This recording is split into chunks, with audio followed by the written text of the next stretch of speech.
I got the Oh, page. it's Okay. recording.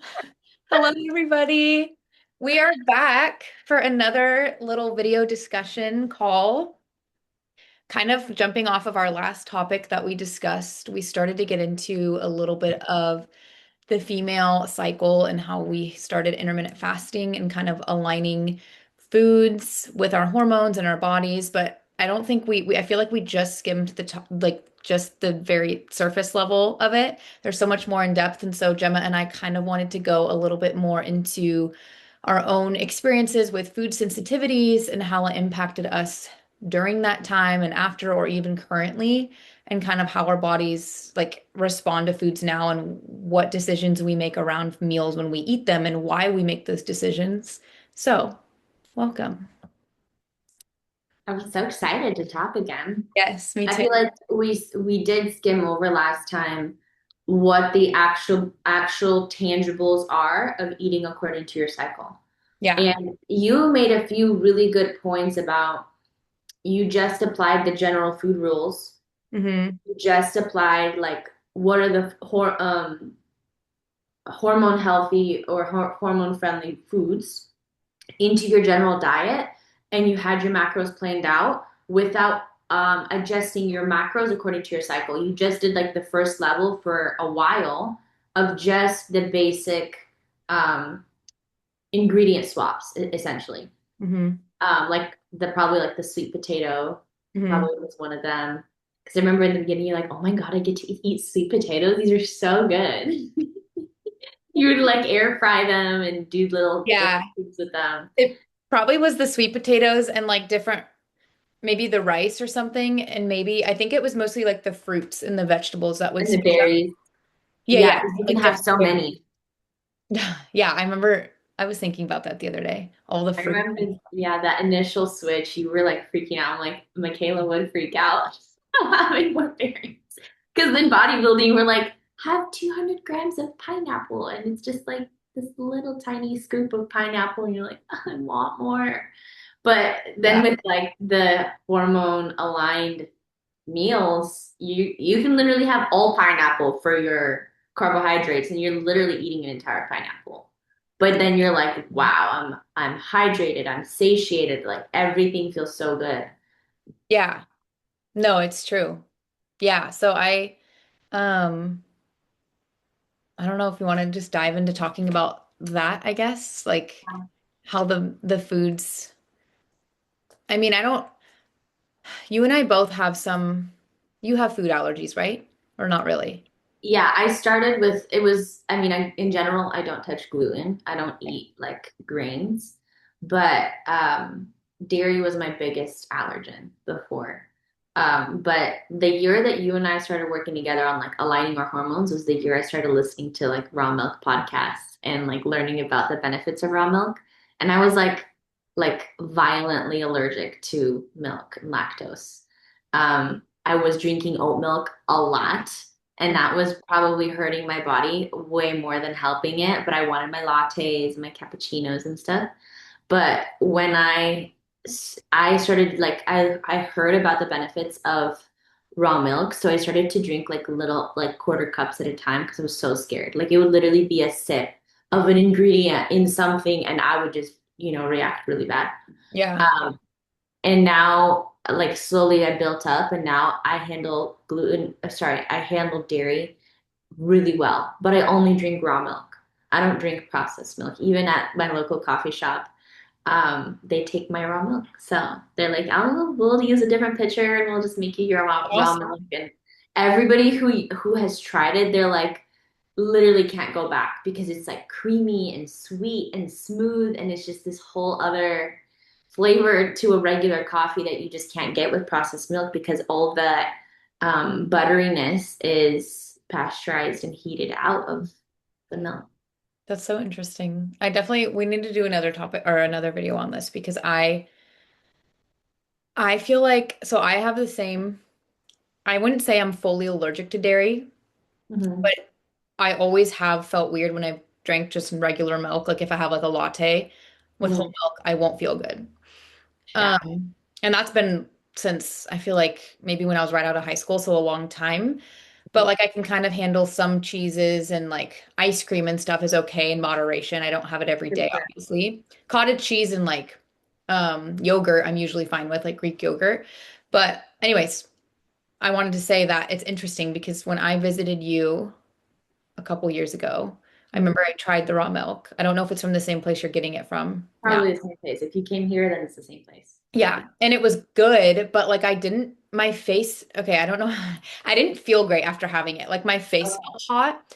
yeah. And then I had it, my friend Jess buys raw milk from Uh-huh. somebody local, and she made me a raw milk like latte or something. This was like probably a year ago, maybe. And I also felt the same way after drinking Mhm. it. Like I didn't feel sick, but it felt like not exactly like a gluten reaction like I normally get, but it was just Mhm. like my face got really hot. I felt like flushed and just like super fatigued for a little bit. And I just Mhm. drank a lot of water that afternoon and I ended up being fine. But I was like, is that from the raw milk? Is it like I don't know why that's So interesting. We'll so I have to don't try it know. again when you come, Yeah, when I you will. come over. But I know, I mean, you really have to be slow with it. Like if you like are not having it and then you have like a latte, I would Yeah. imagine that's a lot. But like I would literally start with like a quarter cup, maybe I need to once a have a week. smaller amount when I'm with you, I think Because too. Yeah. yeah, because and then keep it regular. Like you're adding a new food group to your diet because it is so rich in micronutrients, like Yeah. and bacteria that so the thing, I mean, I would we can just talk about it now because I think that raw milk healed my gut and I think it made me healthier. Um, and it because that was the year after that was when I healed my eczema, and I think it just helped my Maybe gut I need that. rebuild Yeah. strength. Yeah. I don't think it was the thing that healed it, but I don't think it was any one thing at all. Yeah. I think it was a compilation of the year that I moved. It was 2023 that we moved. Um, I there was a lot of stacking that happened that just harmonized in my body. The eczema cleared. My skin has gotten so much better. I don't bloat. I don't retain water. And if it or I don't have like heavy water retention. I mean, and it's not ever like consistent all the time. But like right now, I'm in my luteal phase. I'm right about to start my period, and Twins. on a cycle 2 or 3 years ago, I'd be like puffy and then like really swollen around my eyes, and like this area would be really puffy. Like my neck wouldn't have like any definition, Yeah. like lots of stuff like that. But and I think the stronger your microbiome is internally will reflect externally on the strength and the detoxing of your entire system. But having a little bit at a time matters. The processed milk thing, though, is crazy. They don't have very high regulations on processed, pasteurized, homogenized dairy. That milk can be left out before it gets heated or processed for several hours Yeah. before it gets treated. But because it's treated, it's allowed in the stores because supposedly everything's been killed. The problem is there's a higher chance of something going really wrong with that milk because it's out in the air for a long time. Yeah. Even 10 minutes, like by the seconds, bacteria and microbes grow and develop in raw milk. So in raw milk farms that uphold like health safety standards, they bring the milk to 33 degrees Mm, within like a minute or 2 minutes after leaving the cow. mm. So, and that's like coming from like 90 degrees is dropping to 33. So that's purely the amount of time it takes to cool something. And Yeah. that being so quick, there's no chance of a lot of bacteria additional to what's coming straight from the cow to continue to propagate. And so that's why, I mean, it's very nutrient dense, and you have to be really careful when you start consuming it. But it also explains why I did, and you also probably still have that processed dairy reaction. Like it just doesn't sit quite right in the stomach because it's when it's lacking nutrients, it's processed at a high temperature. It's been broken up from its original compounds of fat, protein, and carbohydrate, which contains all three of those. It's been broken up. Those molecules have been broken up, and they're not going to come back together. And they've added other stuff into it. And the state that it was originally from the cow is probably not seeing sunlight, touching grass, eating. eating grass, is probably eating corn and wheat and processed foods.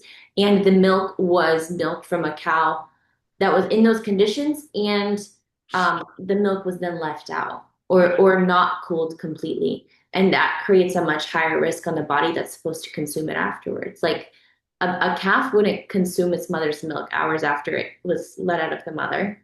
It consumes it right away. So anyways, milk is one of those things that a lot of people are reactive to, I feel like. Yeah. But there's a big story there. And same thing with like other foods that you and I probably have been sensitive to in the past.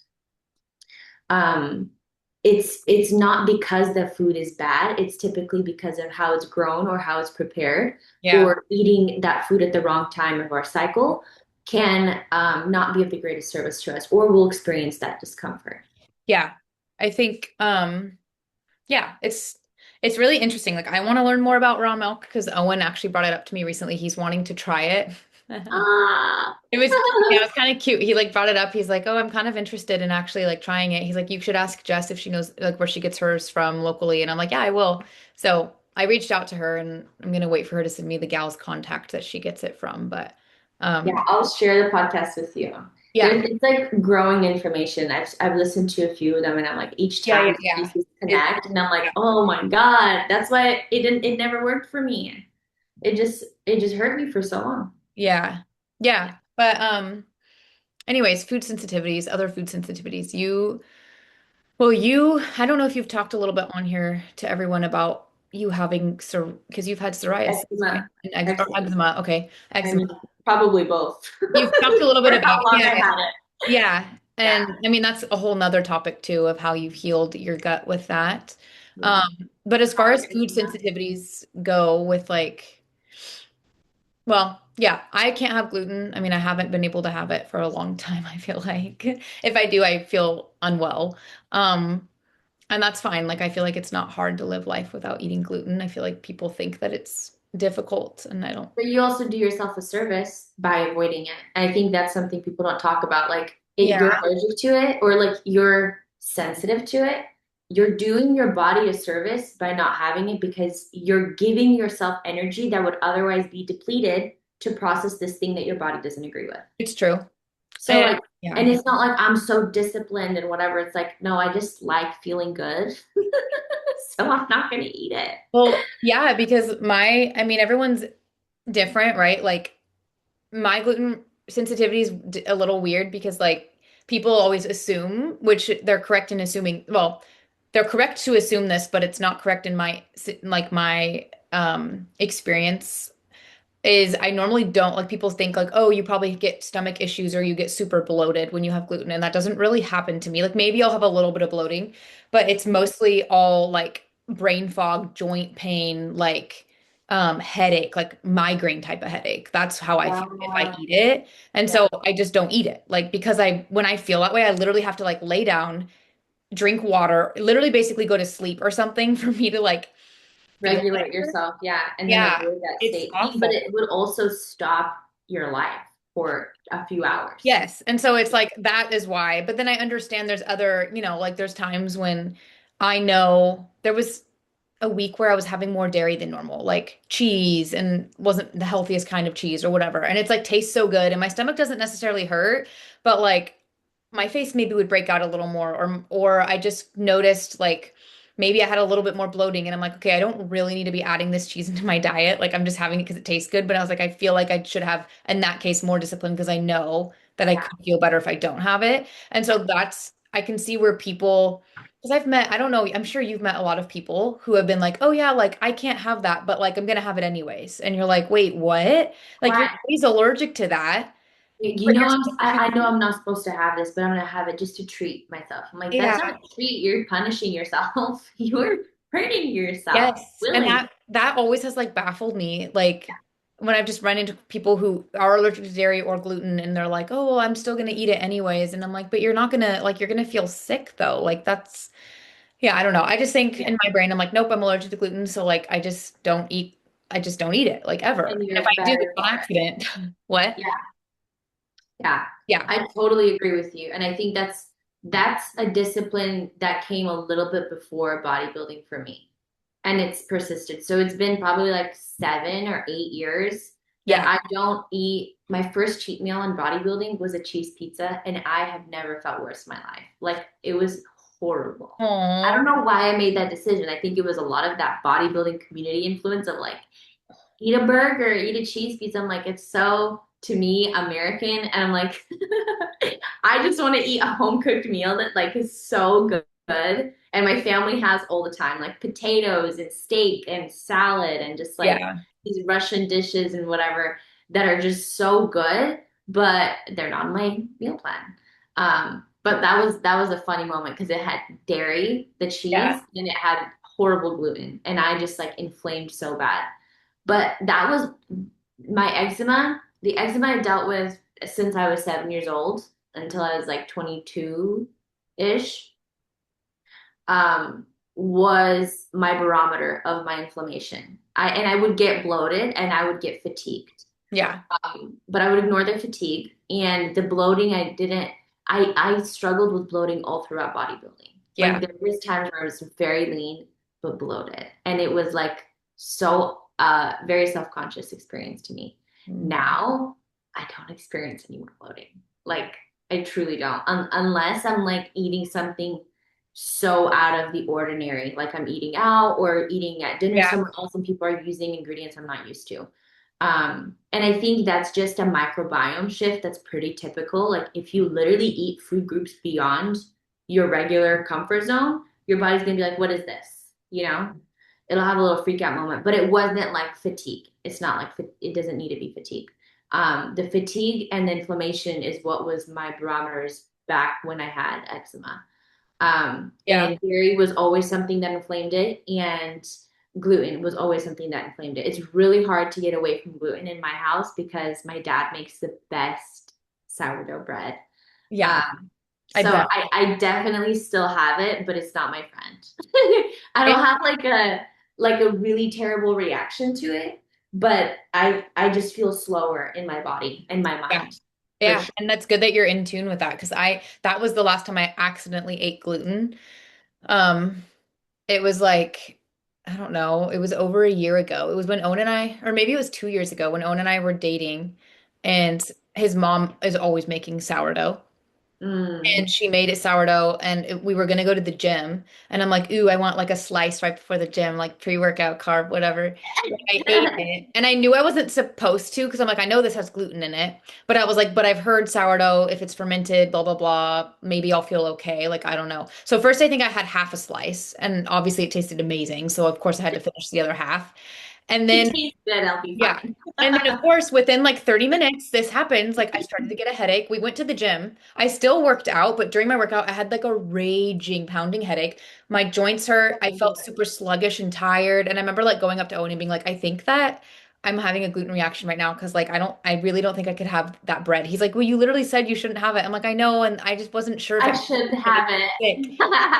That's how it was. Yeah, it's fine. It's like, um, That but is now so funny. she makes me gluten-free sourdough, which is she hasn't Oh, made it in a while, but she would bring a loaf to me, and it's like obviously smaller, so the slices are like this big.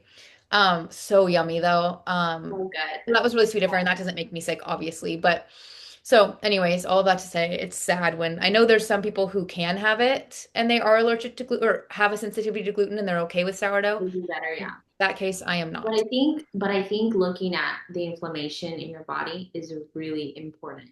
Like gaining weight around the midsection, having weight retention right here, not having clarity in your neck. Like that is stagnation. Or regular bowel movements. That's stagnation. Yeah. And if you're having bread on a regular basis, I genuinely don't think it's like an everyday food. I think it's like maybe once a month kind of food. Like treat yourself with it. I think it slows the human body down, especially US grown wheat. A lot of people who do the sourdough bread will get imported wheat from France or wherever, New Zealand, I don't know. And they do better with it. But everyone I know that eats bread regularly definitely carries inflammation. And like we can tell as like people who work out, people who are trainers, coaches, when someone's carrying inflammation. Oh yeah. Um, And I think like they may not have a visceral reaction that's in the moment, but inflammation carried in the body is a sign of you like you're dying slowly, you know? Or your body is slowing down, or your Yeah. body is like carrying more stagnancy, or um yeah, stagnant and slow and not clearing out, not Yeah. detoxing. That's really important. Like if you align everything else and then you still haven't let go of your sourdough or gluten, um, I definitely recommend people taking breaks from it. I think anything like I've been off of coffee for 2 months. I had coffee, remember, with you, Mm. and Oh my gosh. I felt horrible. And then I had coffee once when I came back to Texas, and I like literally was so bratty that day. And we're like, I'm literally swearing off of coffee. I That's can't have it crazy. like just for this, I don't know, maybe like I think our microbiome changes through periods of our Yeah. life. Yeah. Obviously, we're developing humans. And I'm young, like I'm in my early 20s. So I'm gonna be like my body's gonna be adjusting. And Yeah. I've had coffee, a lot of coffee for a very long time. And this is the first time I'm noticing that my body is reacting in a suboptimal way to it. And I'm listening. And I've taken a break off coffee for like the past 2 months, and I took a few like times where I had it, and I was like, confirmation I should not be having this. I wonder if that's my problem too, because I've been pretty groggy and tired lately, but then It that leads literally me to doesn't give drinking me more any energy. coffee. Yeah. Huh? Say I it said, again? but then that leads me to drinking more coffee. Yeah. And then I don't know. I Yeah. think I get scared because I've been drinking coffee like every single day for a very long time. So I also have been learning more about hydrating the body. So this is what I was going to say earlier about like food sensitivity. Yeah. I had honed in my foods a lot for the past like 4 years, like the variety of food that I Yeah. eat, like very low inflammation. Um, there's a word for it. I want to say it's called low lectin or high lectin. I'm not sure. I don't remember, but whatever. The point is that it's very low inflammation in the body. I've narrowed that down for a long time. The most significant switch that I noticed in my body was for about 6 months, I had mostly heated foods, like hot foods, Mm. like cooked, Soups and like, like yeah. veggies cooked. People would call it otherwise like an elimination diet, but I didn't like remove all the ingredients and then bring them in one at a time. I just cooked the veggies, cooked the meat. I didn't have anything raw, essentially. I don't think I had any fruits during that time either. And then I started every morning with hot water and lemon. Mm. And what that does is hydrates the body, and it puts less digestive load on the stomach, on the digestive system, because it doesn't have to cook the food. And I think that helped the inflammation come down a lot and helped me understand where am I actually out of balance in my hormones, where as opposed to it just being like dehydration or overworking from fatigue of cooking raw foods in the body. Um, and now, like I was gonna show this guide that we're gonna use. Oh, nice. Okay. So it's literally like a hormone chart of every hormone, Cool. what its responsibility is, what's its optimal function, and what is it when the signs that it's off or out of balance. Because you can assess yourself without having to take a blood test or any other kind of like urine That's test or cool. whatever. So hormone cheat sheet. So we're using this in the Shaping the Female sprint that we're doing in August. But now I'm realizing that like over the past several years, I've brought inflammation down so much that now I can identify what are the things that are knocking me out of balance. And this is the first time I've removed caffeine, which is a dehydrator, um, which is pretty like it's pretty significant for a female. Over the past year, I've been taking caffeine out for the like the last 3 or 4 days of my cycle, and it improved me like entering into into my period. Interesting. Um, mhm. You get headaches at Yeah, all or no when you don't have caffeine? I've never had like withdrawal. I feel like I would have horrible withdrawals if I know that I can still start it if I want to. Like it just scares me because I It is? tried one time, I remember back in 2016 was when I was having coffee every day, or towards the end of 2016, because I worked at a Mhm. coffee shop, and then I got started having coffee every day, got used to it, That's and how then it I, happened. and then I tried getting away from it. And I remember I was doing like half calf to like slowly wean myself off. I would do green tea. I still Mhm. would kind of get headaches, but they weren't as bad. And then I would start getting headaches, and I did not have the willpower at that time to deal with it. And I'm like, I don't want to do this anymore. Like, I need at least this much coffee a day. Like, and I'm fine. But then now, come on, Michaela, you can live without it, right? Like, I don't know. It scares I me. think though, like you've gone for many, many years of removing things that were aggravants or like being disciplined on something, right? So I think Yeah, at like 2016 versus 2026 is going to be a huge difference of how much you can actually handle, right? I'm scared, but yeah. That's 10 years. I know, I know, I know. I mean, it's Yeah, you look at it like I feel like both of us have I mean, with all the, I don't know, all the information coming out with foods now and, the seed oils and everyone's like raging about all the different health stuff. It's like, I think I'm tying this back into like, well, this goes into kind of the food allergies, but also the self-disciplines and just kind of in honoring our bodies yeah. of like, not so much of maybe like more so knowing like, oh, are we going to choose to eat a food because it's bad for me or because I know that this isn't what my body needs and it's not going to make me feel Mm, good. And so yeah, I was just thinking of that with like, um, I'm trying to that's think like, that's actually a really good lens because like if you look at this is going to be a very extreme parallel, but if you look at a relationship, I'm not going to look at anyone else because it's wrong, it's bad, I would hurt my partner, like it's bad to cheat or it's bad to do that, or am I going to not look at anyone else because I love him more than anything yeah, and I want to be devoted and committed to him. yeah, Like what lens are you living life through? Like why, like yes, there are other attractive human beings out there, but it doesn't mean I have to be attracted to them. And I'm like, I can't cheat. I can't even look at them, you know? yes, Or there's someone so much more perfectly made for me that I've devoted my life to that even in the presence of other attractive human beings, I'm not swayed because I know where my center is. yes. And I think, I mean, I was just thinking of, I don't know, there's certain things that I definitely have cut out of my diet that I don't really think twice about, like chips, for instance. Not that I used to eat them a lot. Like, I'll have avocado oil, like tortilla Mhm. chips once in a while or something, like that's fine. Yeah. It's not like a daily thing, but when I go to like I went to a 4th of July trip over like the weekend of 4th of July and it's like there was like 20 bags of chips.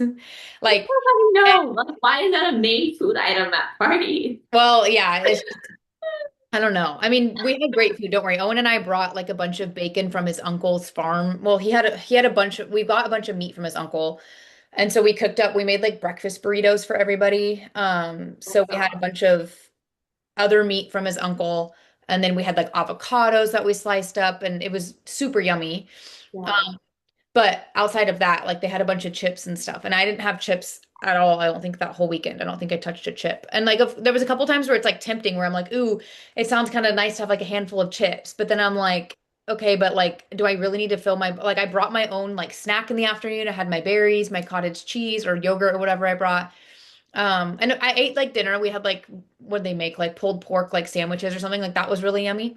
But there's just things like that where it's like I've just made that decision and it's not because I look at it and I'm like, "Oh, I'm gonna get fat if I eat that," you know? Like I don't know, like I've had conversations with No, people for sure. For sure. like It that. just doesn't serve you.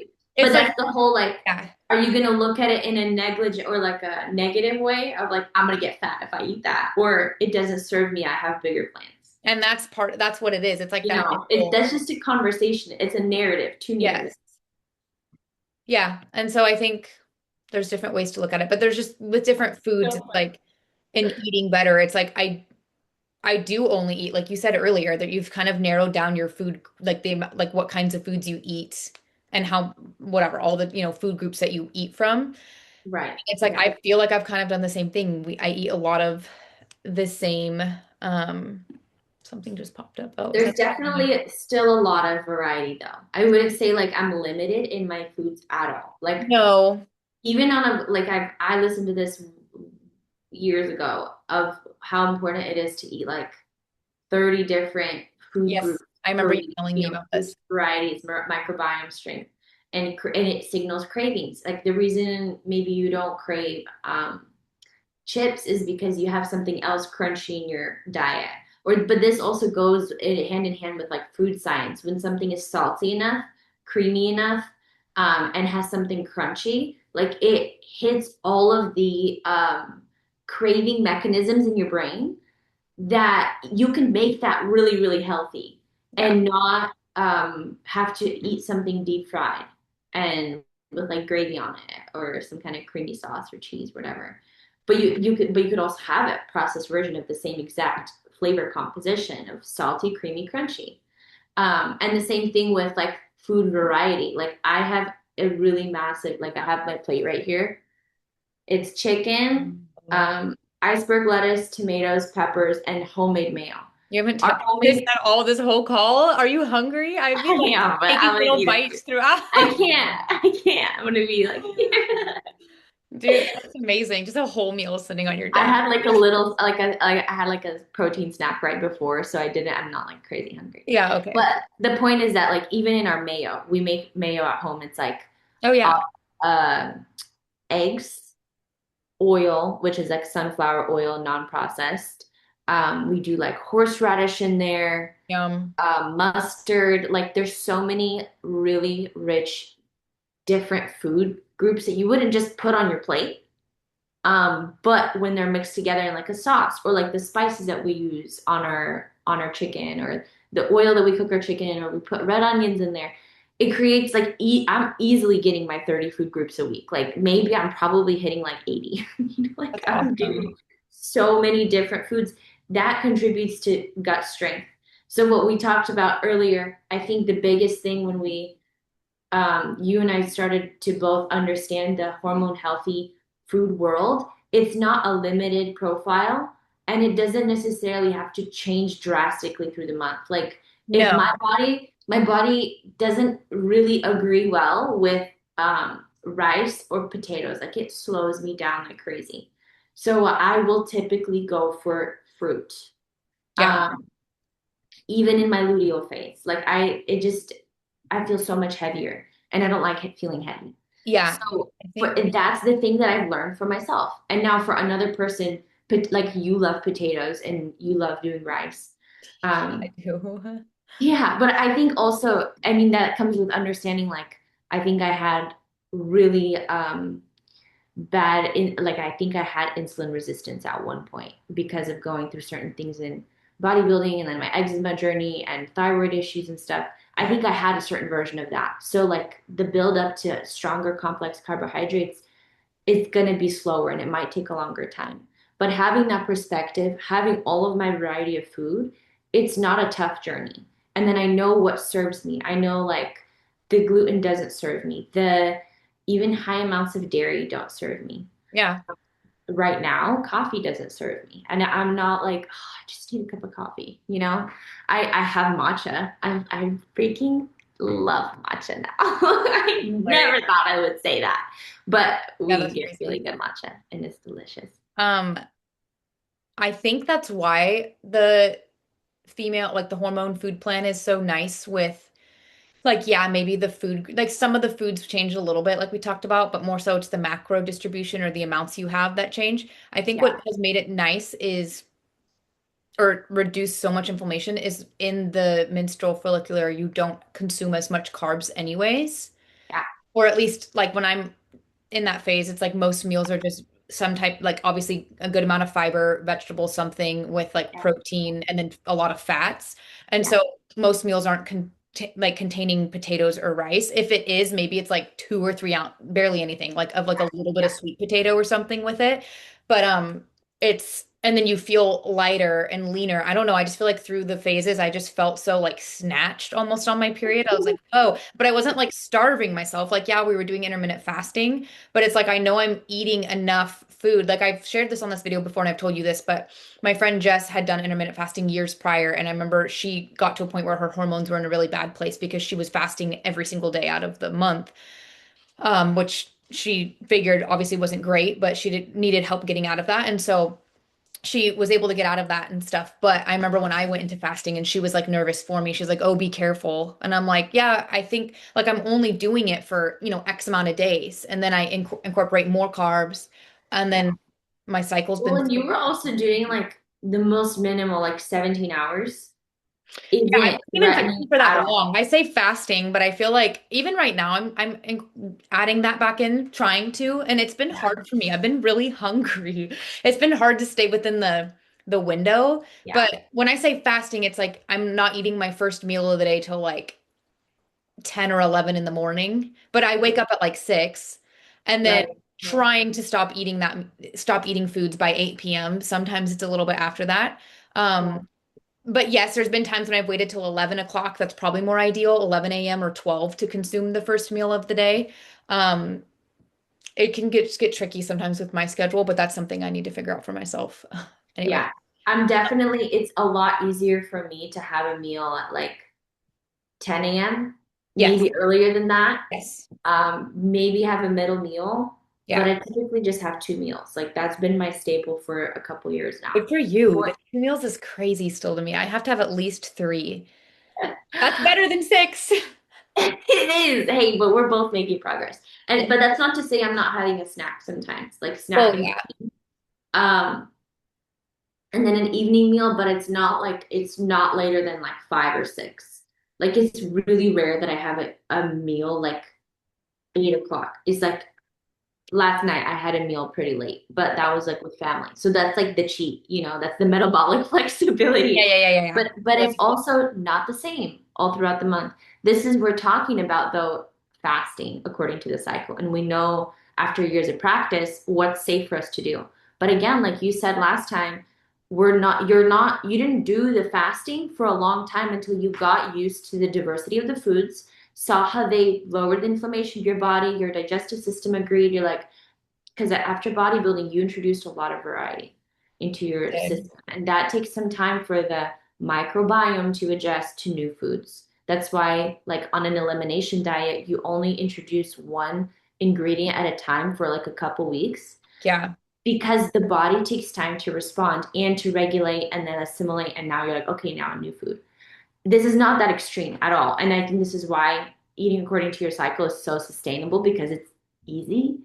And then it truly becomes intuitive. Like once you lower the inflammation, once you balance your hunger and yeah, satiating hormones, you understand during my follicular and menstrual phase, I'm not that hungry.